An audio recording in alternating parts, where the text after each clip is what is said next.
warahmatullahi wabarakatuh. Waalaikumsalam warahmatullahi wabarakatuh. Alhamdulillahirabbil alamin.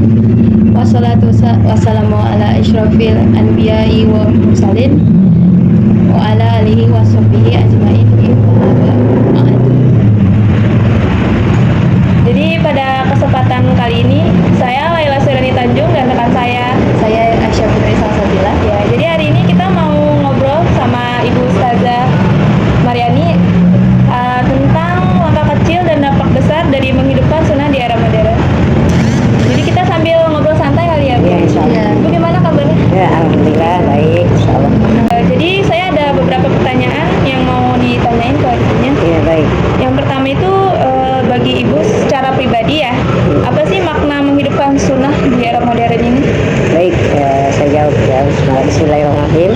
Assalamualaikum warahmatullahi wabarakatuh. Waalaikumsalam warahmatullahi wabarakatuh. Alhamdulillah nahmaduhu wa nasta'inu wa nastaghfiruh wa na'udzu billahi min syururi anfusina wa min sayyiati a'malina may yahdihillahu fala mudilla lahu wa may yudlil fala hadiya lahu.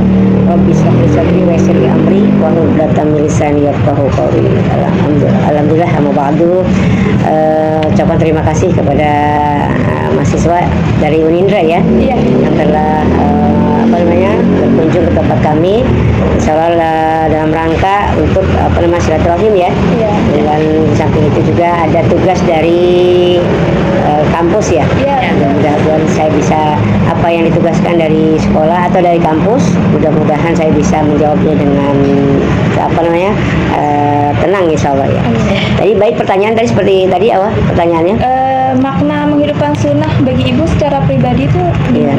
Jadi makna menghidupkan sunnah bagi bagi saya secara pribadi adalah menghidupkan sunnah Rasulullah SAW adalah berarti meneladani akhlak mulia Rasulullah SAW yang menjalankan ibadah yang diajarkan,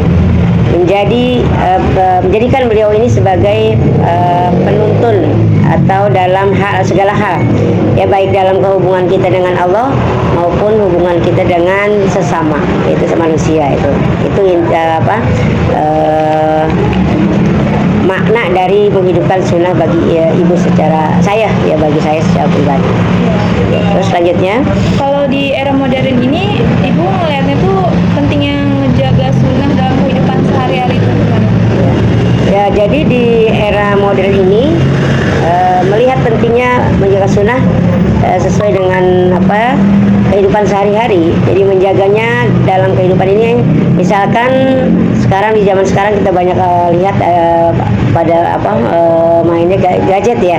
Iya. Gadget, sehingga kegiatan-kegiatan yang bersifat positif kadang-kadang terlupakan karena sibuknya dengan gadget.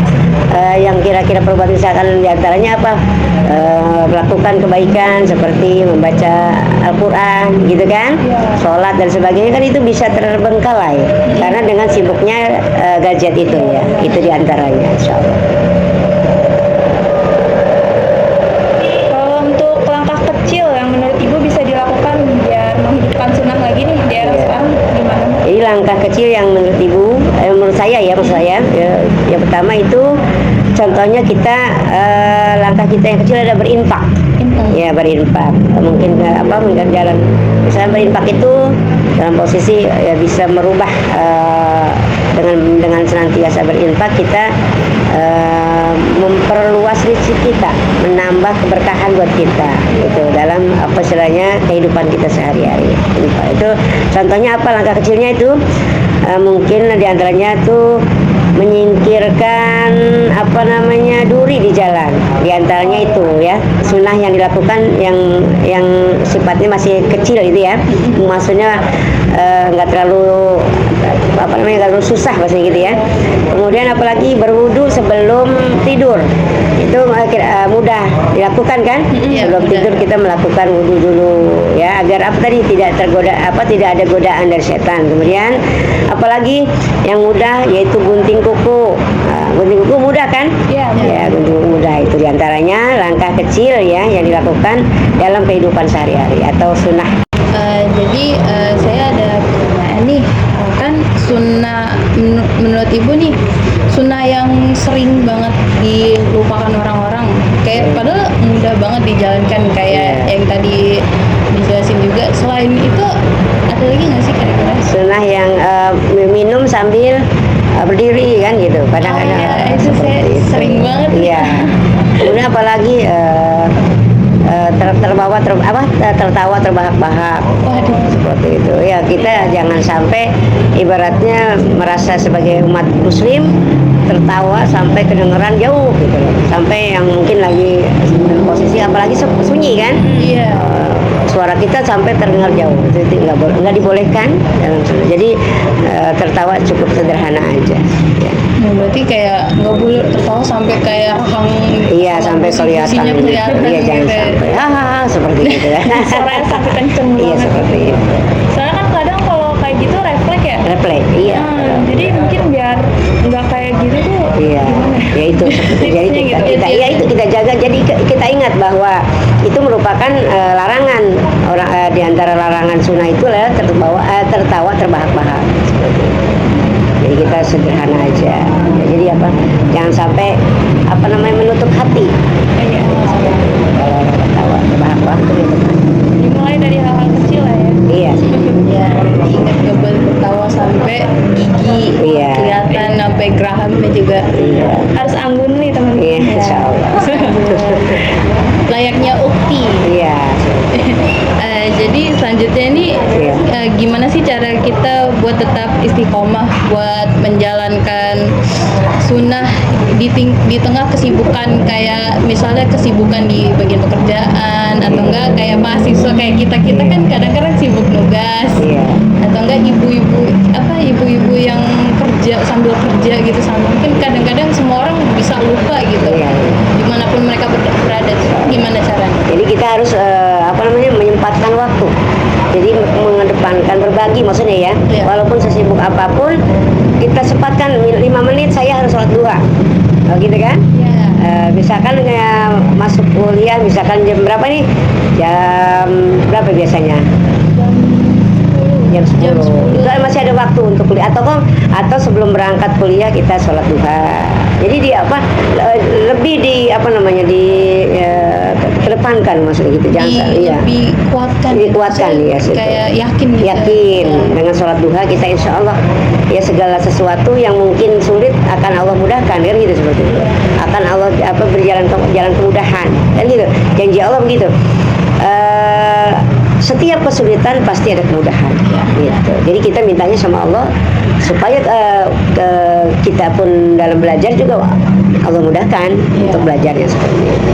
Tapi kalau kan zaman sekarang nih banyak banget nih kayak perusahaan tuh kayak kalau di jam segini udah nggak boleh keluar, nggak boleh kan ada CCTV-nya di berbagai sudut ruangan gitu di kantor ya. Jadi kalau misalnya ada yang berdiri atau enggak lagi ngobrol kemana-mana tanpa kayak ada kepentingan di perusahaan nih gitu, pasti kan dipanggil gitu. Soalnya banyak banget kayak gitu di media sosial, kayak di komentar-komentar gitu kayak. Jadi agak terbatas ya kalau misalkan mau ngelakuin sunnah gitu. Iya.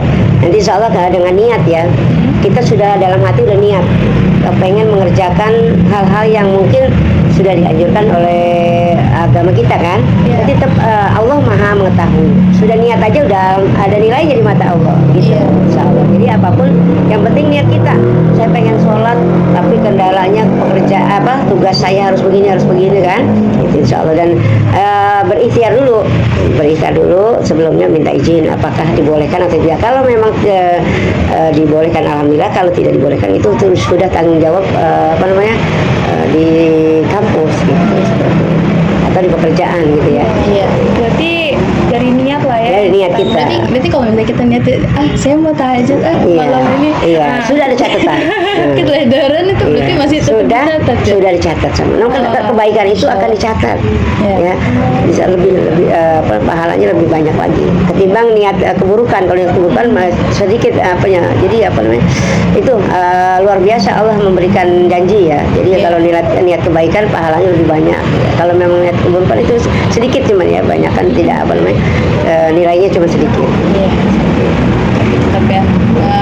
Kalau ada niat pasti bakal dicatat Iya, insya Allah. Yang penting niatnya yang baik ya. Nah, kalau niatnya karena dunia, maka balasan di dunia. Iya. Kalau niatnya di akhirat, maka ada balasan di akhirat. Gitu, seperti itu. Satu. Ya. Kalau dari peran keluarga sendiri nih untuk menghidupkan sunnah tuh seberapa penting sih dari keluarga tuh? Iya, pentingnya karena apa? Dengan kita menghidupkan sunnah, jadi lebih terjaga nilai-nilai Islamnya ya Bu. Apa Ibu saya? Terus Santai aja, Bu. iya santai aja. Jadi apa namanya akan terbiasa juga melakukan hal-hal yang kebaikan ini terbiasa. Gitu. Jadi dan lebih mendekatkan diri kepada Allah itu seperti itu. Jadi kita seandainya kita belum melakukan perbuatan itu rasanya masih ada yang kurang. Saya belum mengerjakan gitu kan? Iya. Saya khawatir nih takut sama Allah. Apa namanya bahasanya kalau khauf ya berharap dan takut kepada Allah gitu. Jadi itu kalau saya hari ini tidak melakukan kebaikan ya saya nggak dapat pahala dari Allah seperti ini. Jadi kita memang benar-benar perbuatan kita ini selalu diawasi oleh Allah gitu. Jadi apapun pekerjaan kita tetap kita dipantau sama Allah. Jadi benar-benar harus seimbang antara tadi hubungan kita dengan Allah dengan hubungan dengan manusia. Berarti kalau misalnya nih misalnya keluarga kita sendiri misalnya wallahu alam keluarga kita sendiri nih, misalnya semuanya tuh kayak mengelupakan dari sunnah, dari dia sholat atau dari gimana harus kita bersikap sesuai dengan sesuai dengan para untuk muslim gitu. Maksudnya kayak dia tuh benar-benar melupakan gitu, tapi kayak ada satu orang yang di situ nggak punya pengaruh tapi kira-kira bisa nggak berjalan seiring waktunya kayak keluarga misalnya banyak yang nggak terlalu nggak banyak melakukan. Iya, tapi kira-kira kalau satu orang aja yang ada di keluarga itu kira-kira Insya Allah tadi kita ingatkan, diingatkan terus, jangan sampai kita bosan gitu Pak. Iya. Diingatkan terus untuk selalu melakukan kebaikan, diingatkan dan kita mencontohkan bagaimana agar keluarga kita ini ikut seperti yang kita kerjakan. Jadi contoh dulu, jadi jangan sampai kita menyuruh doang atau melakukan tapi tidak mencontohkan seperti itu. Jadi harus tadi, jadi kita mengingatkan, di samping itu juga mencontohkan. Misalkan ini infak, kalau infak ini misalkan akan memperluas rezeki. Dengan duha juga sama, rezeki kita akan dimudahkan sama Allah, gitu kan? Iya. Dengan kita istilahnya melakukan perintah Allah, maka Allah akan menjamin kita diberikan keberkahan sama Allah, gitu kan? Kan kita ada firman Allah dalam surat An-Nahl ya, kalau tidak salah. Jikalau penduduk ini beriman dan bertakwa kepada Allah, maka akan kami turunkan berkah dari langit dan dari bumi. Itu seperti itu janji Allah. Maka gitu terus aja kita jangan sampai bosan melakukan mengajak kepada kebaikan. Nah, pahalanya akan mengalir terus. Pahalanya itu apalagi yang diikuti ikut melaksanakan. Jadi pahalanya double.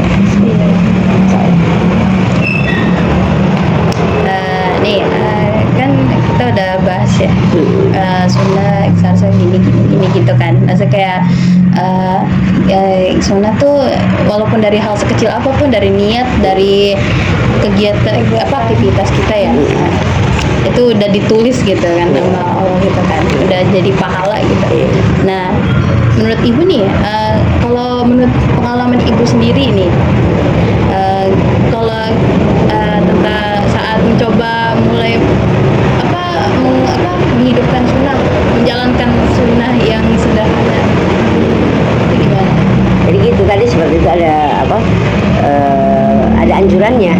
Jadi tetap kita melakukan kebaikan. Dalam hadisnya dikatakan ittaqillaha haitsuma kunta wa atbi'i sayatan hasanatan tamuha wa khaliqin nasa bi khuluqin hasan. Ittaqillah, bertakwalah kamu di mana saja berada. Ikutilah keburukan dengan kebaikan. Jadi yang keburukan yang pernah dilakukan kita ikuti dengan kebaikan. niscaya akan dihapus tuh. Keburukan kita akan dihapus dengan kita lakukan kebaikan. Dan juga bergaulah dengan orang-orang yang berakhlak baik, berakhlakul karimah, ya, wa kholiqin nas bi khuluqin hasanin. Ya, jadi bergaul dengan orang manusia ini dengan akhlak yang baik, akidah yang benar dan sebagainya. Seperti itu tetap kita jalankan. Berarti kayak ada hubungannya sama kayak kalau misalnya kita dahulu melakukan dosa ya, walaupun Iya. dosanya itu nggak terlalu gede, apa maksudnya ya kayak Iya. ada dosa gitu kan. Nanti untuk kedepannya gitu kita misalnya kita sadar gitu, nanti kita kayak oh berarti saya harus berubah gitu kan. Maksudnya dari melakukan sunnah, hijrah. dari hijrah lah ya. Insya Allah akan dihapus. Kan seperti daun kering yang berguguran seperti itu kan. Ini kebaikan-kebaikan kita akan menghapus kesalahan kita. Itu seperti tadi halnya, ya, daun yang kering berguguran jatuh. Seperti itu. Jadi tetap kita istiqomah di jalan Allah apapun. Jadi jangan sampai kita melupakan apa yang diajarkan oleh agama kita. Tetap ini intinya istiqomah. Ya. Kalau dari ibu sendiri, kira-kira ada nggak pengaruh sunnah terhadap kebahagiaan pribadi atau untuk keluarga ibu sendiri? Insya Allah ada, ya, pengaruhnya sangat besar. Jadi kita melakukan apapun kalau dengan cara ikhlas mudah saja, ya seperti itu ya Bu.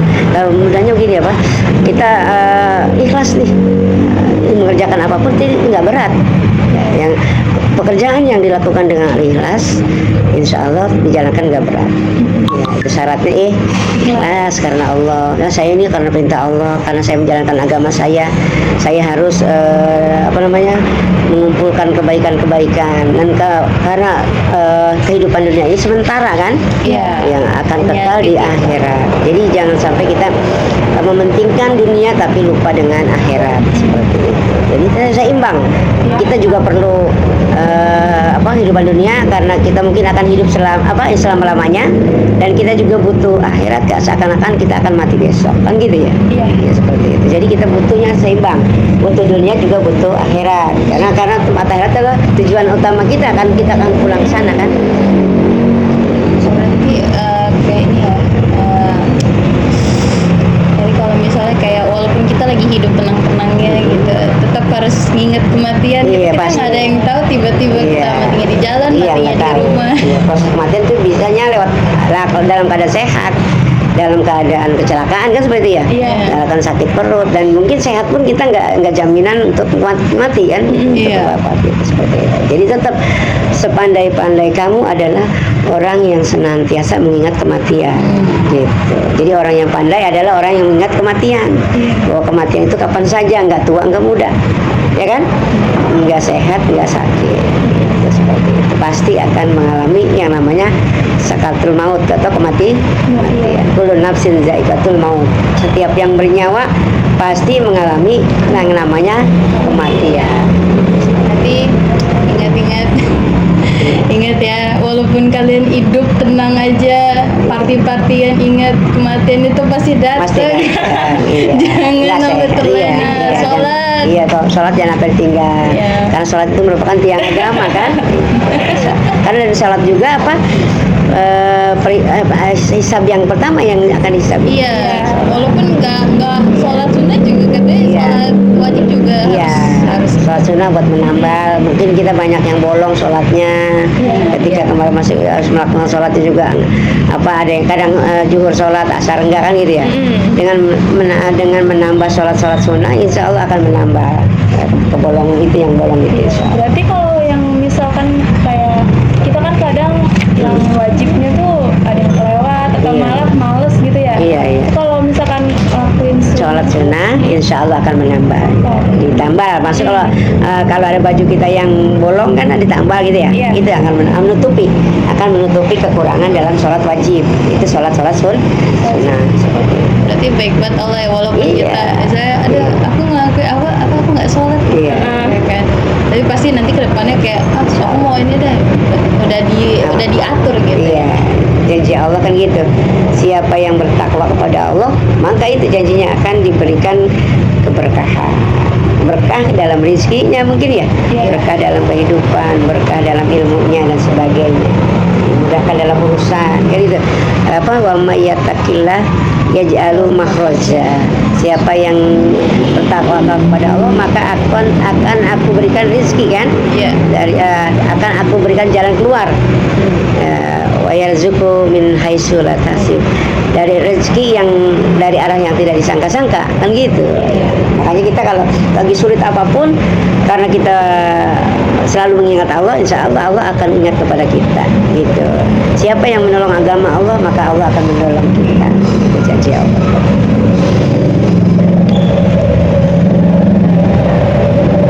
Jadi kira-kira kita sampai mana sih? Ini yang nomor 2, yang 3 Yang apa itu dong? yang adakah sunat tertentu yang ibu rasakan? Oh, Itu yang dampak apa? oh iya itu yang Yang memberikan dampak besar. Dampak besar ya. Oke, ya. Kalau nih, bagaimana sunnah bisa memperbaiki hubungan antar sesama gitu, baik di keluarga, teman maupun Yang kayak kedua sih. Yang kedua yang dampak besar. dampak. Oh, ulang. Kira-kira ada nggak sunnah tertentu yang ibu rasakan terus dampak besar dalam kehidupan ibu, walaupun kayak di keluarga, di teman-teman, kira-kira ada nggak? Iya, dampaknya dari tidak Melaksanakan sunat. Kayak contohnya berarti gitu. Oh ya, ada insya Allah dengan dampak itu misalkan kita infak subuh ya, infak subuh. Kalau kita sering infak subuh, insya Allah segala urusan kita dimudahkan. Karena apa? Kita sering berbagi dan rezeki pun mengalir terus. Beda dengan orang yang apa maksudnya? Kikir ya kan? Ya. Kikir atau apa namanya?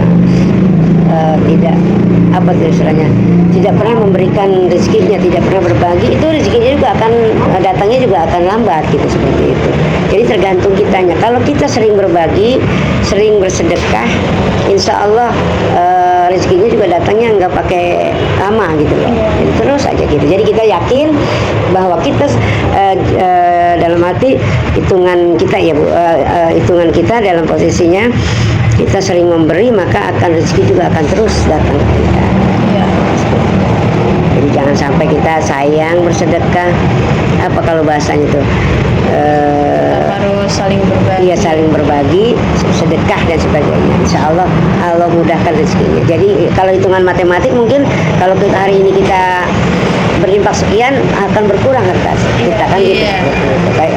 Kalau hitungan menurut hitungan matematik, tapi hitungan Allah ya akan Besar. berlipat. Ya, siapa yang berinfak di jalan Allah maka akan dilipat gandakan dari 100 menjadi 700 kan gitu ya. Dari 70 tangkai jadi 1 tangkai menjadi 7 butir biji gitu kan, seperti itu. Jadi akan selalu dilipat gandakan sama Allah. Jadi gitu seperti itu. Mungkin kita sehari ini sedekahnya misalkan 5.000, insya Allah Allah akan dapat lagi dari kita 50.000, seperti itu dampaknya. Jadi akan lebih apa namanya positifnya ya. Insya Allah. Harus thinking positif. Iya, insya Allah. Yakin apa husnuzon sama Allah. Kalau menurut ibu, sunat tuh bisa memperbaiki hubungan antar sesama nggak sih? Iya. Baik dari hubungan keluarga atau di masyarakat. Iya, insya Allah. Contohnya infak lagi ya. Iya. Mungkin kalau kita sering infak sama teman yang tadinya mungkin dia nggak begitu suka sama kita, akhirnya jadi senang, suka gitu kan. Dan kita juga apa dengan berbagi itu mungkin yang fakir miskin ataupun janda dan duafa itu akan merasa tercukupi gitu loh. Dalam arti yang tadinya mungkin bingung lagi hari ini nggak punya apa lauk atau nggak punya beras ya, akhirnya dengan kita berbagi dia merasa gembira, merasa bahagia, berarti ada yang membantu. Ada maksudnya sosialnya akan terjaga seperti itu. Jadi kita apa namanya tidak terlepas dari tolong menolong. Wa ta'awanu 'alal birri, bertolong-tolong kamu dalam kebaikan, wala ta'awanu 'alal ismi wal udwan. Jangan bertolong-tolongan dalam berbuat dosa. Jadi kita bertolong-tolongan dalam kebaikan. Ya tadi contohnya misalkan ada yang yang butuh, kita bantu. Teman kita lagi butuh apa nih? Tenaga kah? Misalkan harta kah?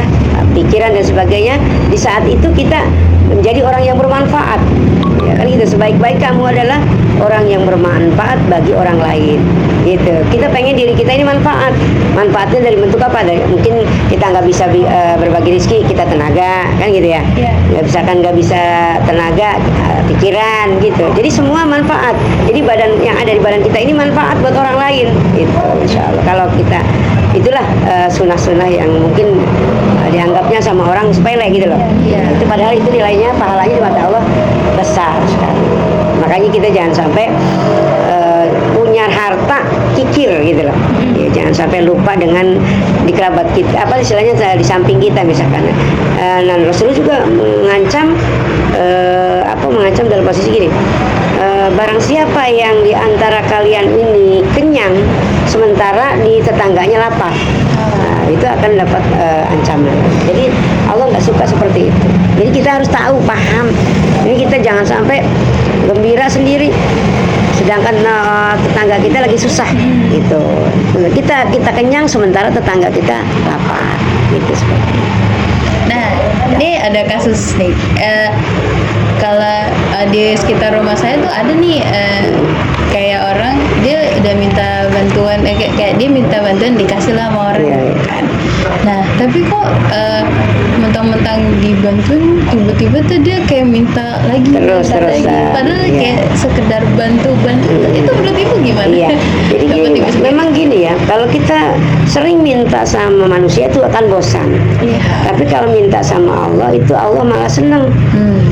Bahkan kalau kita nggak minta sama Allah, kita dianggap sombong. Makanya mintanya kita jangan sering-sering ke manusia, mintanya kepada Allah, laporan. Dengan sholat tahajud misalkan, apa yang permasalahan kita laporan sama Allah, berkomunikasi langsung sama Allah dengan sholat tahajud. Jadi apa, kalau mungkin manusia tadi dipinta terus bosen, minta lagi, kemarin kan udah minta gitu.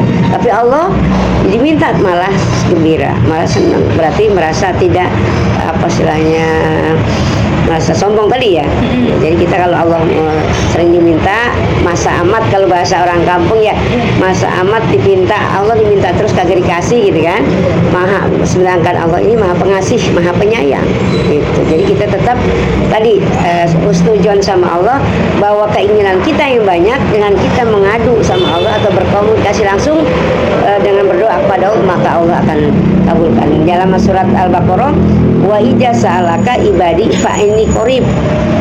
Jadi apabila hambaku ini berdoa atau meminta kepadaku, maka aku ini dekat, qarib.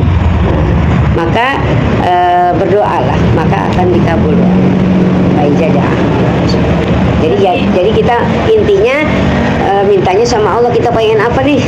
Minta rezeki, ya Allah beri hamba rezeki yang banyak, yang halal, yang thayyibah misalnya. Gitu. Kalau kita nggak minta, berarti otomatis kan akan bahasanya tadi akan susah gitu. Kalau kita tadi egois, nggak mau minta sama Allah, gitu, maka Allah nggak akan memberikan. Iya. Dan di saat itu pun, ketika kita dalam posisi lapang, dalam posisi sempit, tetap kita berdoa. Jangan sampai ketika kita lagi sempit, ketika kita lagi lapang kita lupa sama Allah, ketika kita lagi sempit kita minta sama Allah, maka kata Allah kemana aja baru minta. Seperti itu. Jadi jangan sampai. Jadi tetap dalam posisi sempit pun, dalam posisi lapang pun kita mintanya sama Allah. Dan ketika kita lagi sempit, maka Allah mendengarkan. Gitu. Jadi jangan sampai kita ketika senang kita lupa sama Allah, ketika sulit baru kita minta lupa ya, maksudnya ketika senang lupa sama Allah, ketika sempit kita ingat gitu.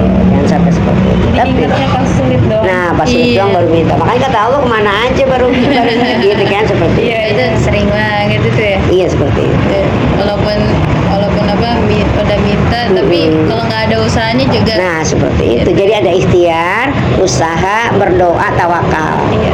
Dengan tawakal insya Allah, sesempit apapun insya Allah, janji Allah pasti.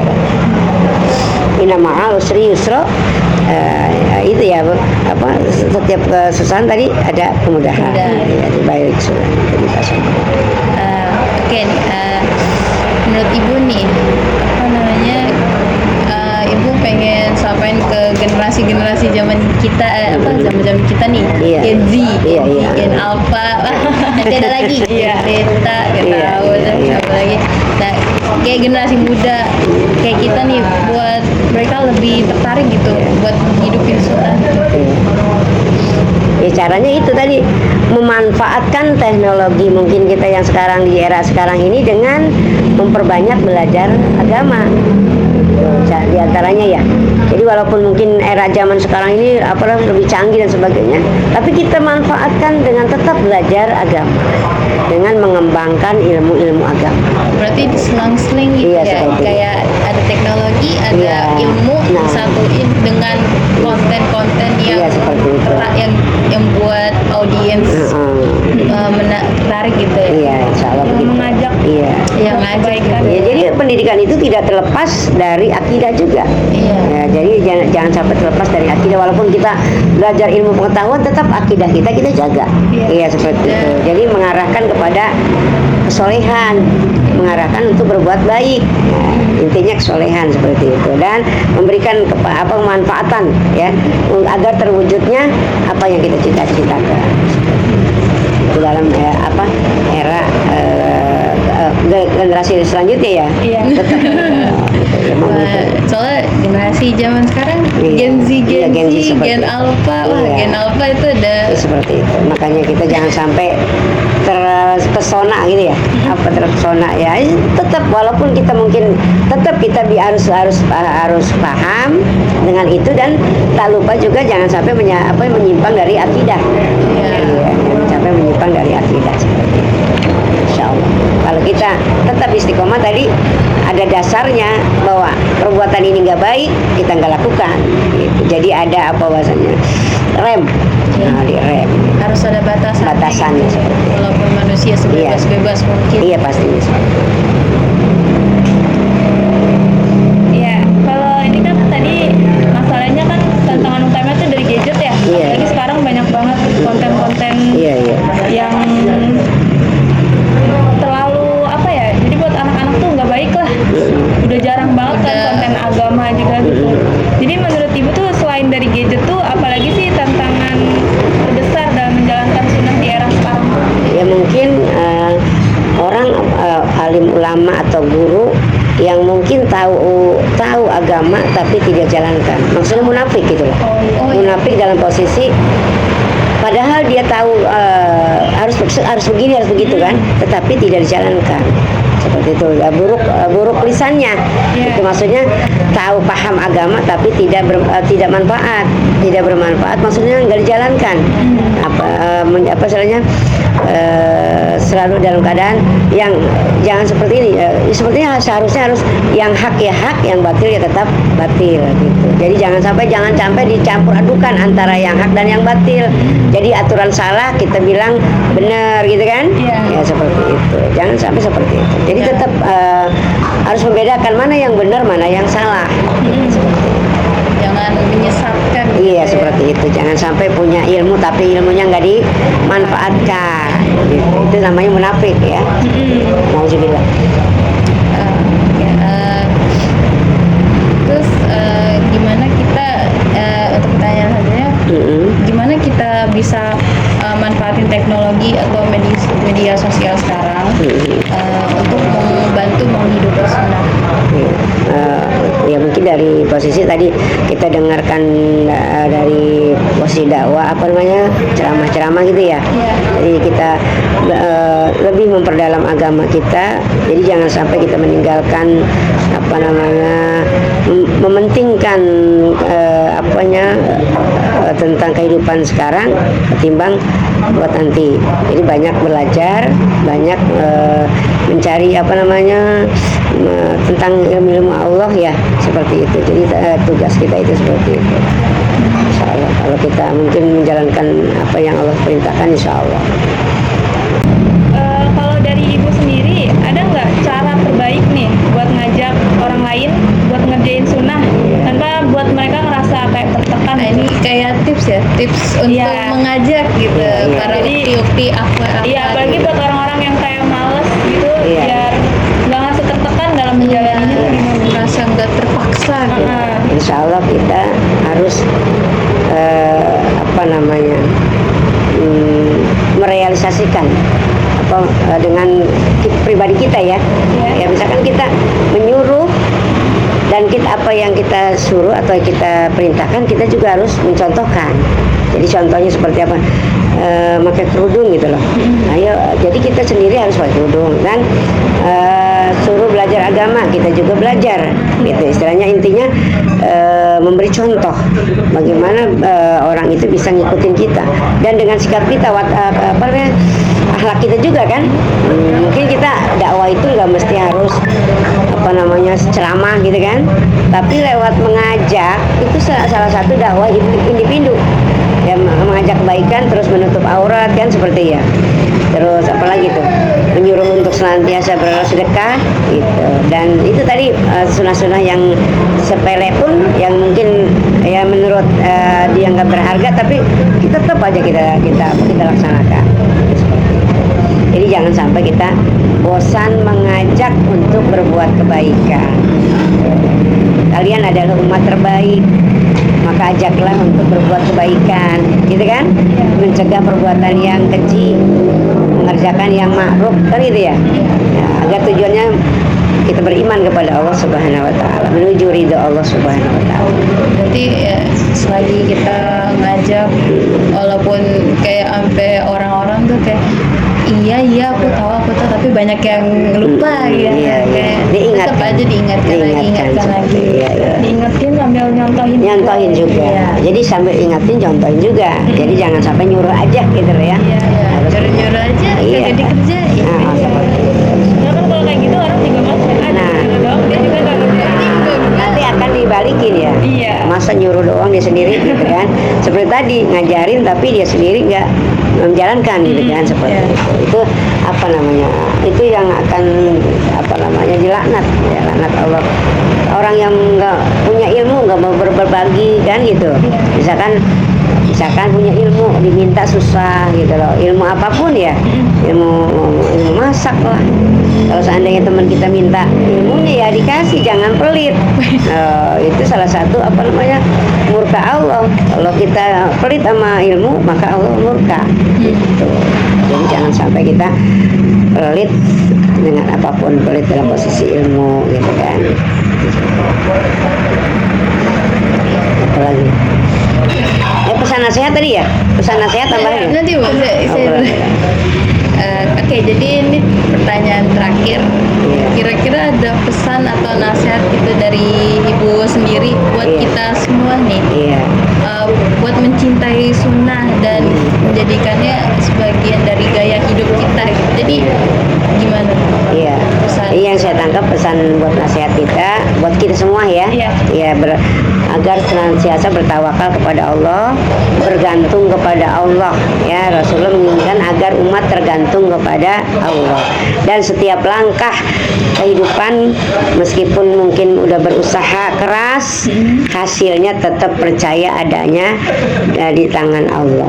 Jadi apapun mungkin kita kesusahan kita, insya Allah kita akan kembali kepada Allah. Gitu. Tetap percaya adanya ada di tangan Allah sesuatu apapun. Kemudian tidak materialistis, ya, tidak bersikap tidak terikat dengan harta. Terikat maksudnya materi dunia ya, seperti itu. Rasulullah menekankan pentingnya berbagi, pentingnya bersedekah, pentingnya hidup sederhana, tidak menginginkan cinta yang berlebihan terhadap dunia, hatinya terjaga dari kelebihan kehidupan dunia. Jadi jangan sampai kita juhud dunia. Jadi seakan-akan hidupnya ini buat dunia aja. Jadi nggak mentingin akhirat. Jadi ya tadi. Kemudian persiapan untuk akhirat kita. Ya, Rasulullah mengajarkan untuk mementingkan kehidupan akhirat karena kehidupan dunia sementara. Ya, sementara di akhirat adalah tujuan yang paling utama. Ya, tujuan kita nanti pulang. Ya kan kita hidup ini sementara. Iya, enggak. Cuman menanam doang. Cuman menanam, memetiknya nanti di akhirat. Sekarang kita berlomba-lomba dalam berbuat baik, mencari amal baik, insya Allah dengan kita berlomba-lomba dengan beramal baik, insya Allah tentunya akan kita hasilnya nanti kita peroleh di akhirat. Itu seperti itu ya. Jadi tadi tujuan kita adalah akhirat ya, itu dengan beramal soleh dan menjalankan kehidupan taat, umat Islam akan meraih kebahagiaan di dunia dan kebahagiaan di akhirat, insya Allah itu ya. Jadi kita pengennya bahagia di dunia, bahagia di akhirat, itu seperti itu. Jangan sampai kita bahagia di dunia doang, tapi di akhirat sengsara. Walaupun kita mungkin sengsara di dunia, insya Allah bahagia di akhirat seperti itu. Insya Allah ya. Oke. Oh, boleh. Silakan. Boleh nggak bawa? Kan kadang para habib tuh kalau datang ke suatu pengajian atau tempat para orang-orang yang menghormati mereka tuh jalannya sampai duduk-duduk, Iya. sampai sujud lah mereka. Iya. Itu emang sunnah Nabi juga. Nah, nggak begitu juga. Ya posisinya karena apa? Kita ada yang lebih kita hormati, yaitu orang tua kita, ya kan? Orang boleh menghormati guru, ya, selama tidak melebihi batas. Oh, kayak Tuhan. Iya, gitu seperti ya? itu. Jadi harusnya kita seimbang ya, jangan sampai sama Habib aja kita sampai cium tangannya bolak-balik kan? Iya. Tapi sama orang tua kita sendiri masih belum salamannya, masih asal aja gitu, nggak sepenuhnya menghormati orang tua. Jadi kita jangan sampai seperti itu. Jadi mana yang kita lebih dahulukan, yaitu orang tua. Bahkan kalau seandainya kita sama suami pun mungkin kalau boleh bersujud disujud sama suami ya, tapi karena nggak boleh bersujud, yang bersujudnya cuma karena kepada Allah seperti itu. Jadi kita jangan sampai menghormati guru melebihi dari orang tua kita. Sedangkan kadang-kadang di mana-mana itu tadi bekas makannya Habib kita makan minumnya ya. Kita jangan sampai terlalu benar-benar bangga gitu loh. Sekarang masih ada kayak gitu. Masih kayak dari dia pernah di pesantren ada kayak itu kan juga saking dihormatinya Habib yang punya, misalnya yang punya pesantren. Ya seharusnya kayak Habib pun jangan sampai merasa bangga juga. Ya harus gini menekankan, jangan sampai itu boleh menghormati saya misalkan, tapi bagaimana dengan orang tua kamu gitu lah. Ya, jadi kalau memang sama orang tuanya udah hormatnya lebih ini kan, cintanya kepada orang tua, jadi jangan melebihi cintanya kepada orang lain. Selagi melakukan selagi hormat gitu sama orang, kita nggak jangan lupa sama orang tua kita, karena orang tua kan dalam posisi Al-Quran juga nomor 2 orang tua. Pertama la tusyrik billah, jangan mensekutukan Allah. Jadi kita jangan sampai menyembah kepada selain. Nah, yang kedua posisinya kedudukan orang tua. Kita harus bersyukur punya orang tua. Ya, selama orang tua kita itu mengandung dalam susah payah kan, menyapihnya dan sebagainya, itu dalam 2 tahun. Ya itu makanya kita tuh jadi anjurannya pertama kita harus jangan sampai kita mensekutukan Allah. Yang kedua atau syirik tadi ya, yang kedua tadi harus menghormati orang tua, berbakti kepada orang tua. Jadi yang lain mah nomor belakangan. Ya itu nomor 1, harus beriman kepada Allah. Yang kedua tadi berbakti kepada kedua orang tua. Jadi yang lain belum ada ininya. Jadi seperti itu. Jangan sampai kita cinta kepada Habib melebihi kepada cintanya kepada kedua orang tua. Gitu, jangan sampai. Itu mau nanya. Iya. Kan yang lagi rame sekarang nih yang Gus tuh. Iya. Yang mana nih? Wah, Gus. Oh iya. Gus Wirta. Iya. Itu kan cara berdakwahnya kan kurang baik. Nah, Iya. Ibu sunnah dalam berdakwah yang lebih baik tuh kayak Menjaga akhlak. Sepintar apapun manusia, kalau akhlaknya nggak baik ya masih belum sempurna imannya. Nah gitu, jadi kita jadi ustadz pun harus jaga akhlak kita, mencontohkan kepada orang yang di bawah kita atau yang mungkin ilmunya rendahan. Jadi itu watajawadu fahina khair jadi takwa. Berbekalah kamu sebaik-baik perbekalan adalah takwa, dan juga tadi bergaul dengan manusia secara akhlak yang baik. Tadi udah saya sampaikan. Jadi kita jangan sampai walaupun ilmu kita banyak, terus merendahkan orang lain, menghina orang lain, itu nggak bagus juga. Berarti imannya belum sempurna dan belum dikatakan apa namanya, iya belum siap. Jadi kita nggak boleh sombong. Kesombongan itu punya Allah, kesombongan itu milik Allah. Kita nggak berhak sombong karena kita dilahirkan dari setitik air mani yang kotor.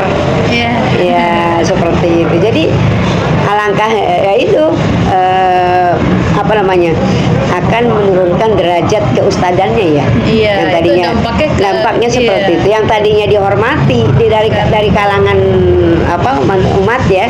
Sekarang karena beliau ini apa namanya mengucapkan hal-hal yang tidak pantas, sifat yang tidak terpuji kan seperti ya. Iya. Maka itulah turunlah derajatnya. Bahkan tadi sampai dijauhkan ya kan seperti ya, itu nanti.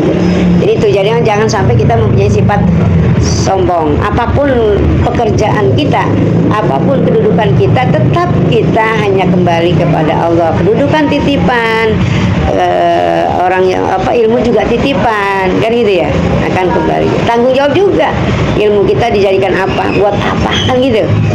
Jadi ada tanggung jawabnya. Tanggung jawab bukan hanya di dunia, tanggung jawab juga di akhirat gitu, seperti itu. Jadi kita nggak boleh sepintar apapun sombong. Sombong milik Allah. Iya seperti itu. Ada lagi?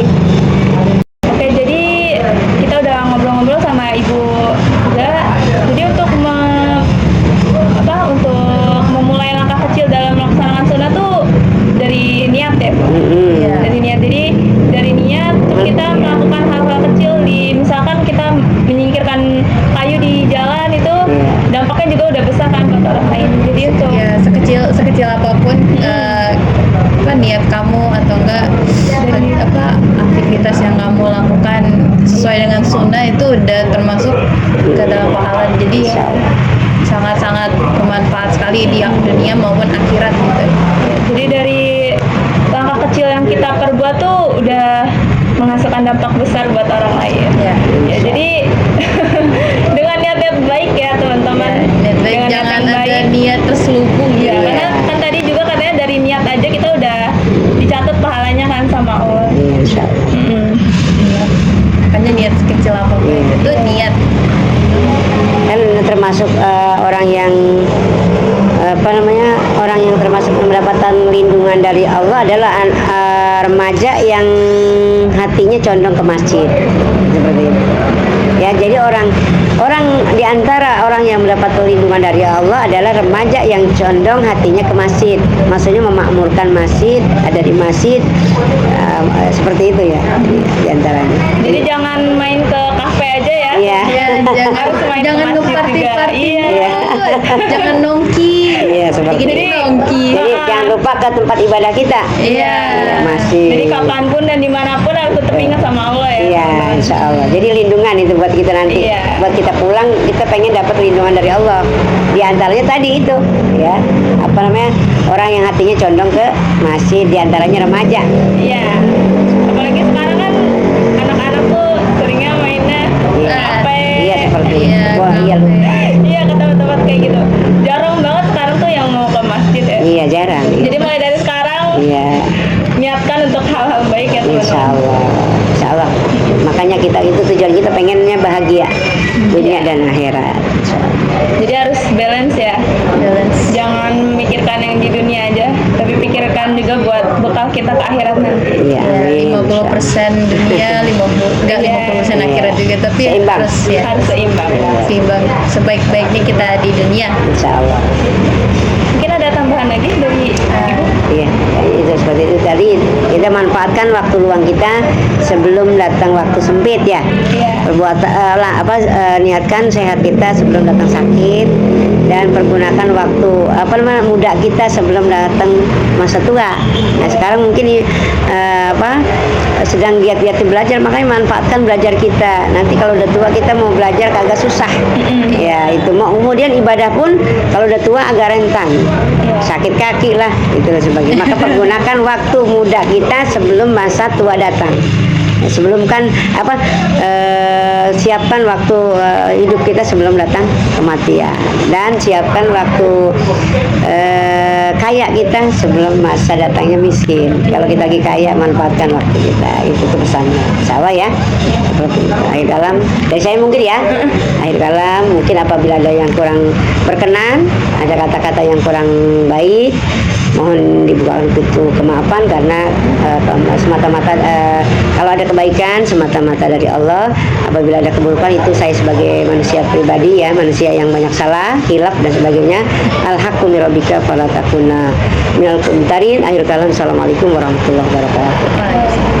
Terima kasih. Iya sama-sama. Terima kasih. Iya sama-sama. Iya sama-sama. Iya insya Allah.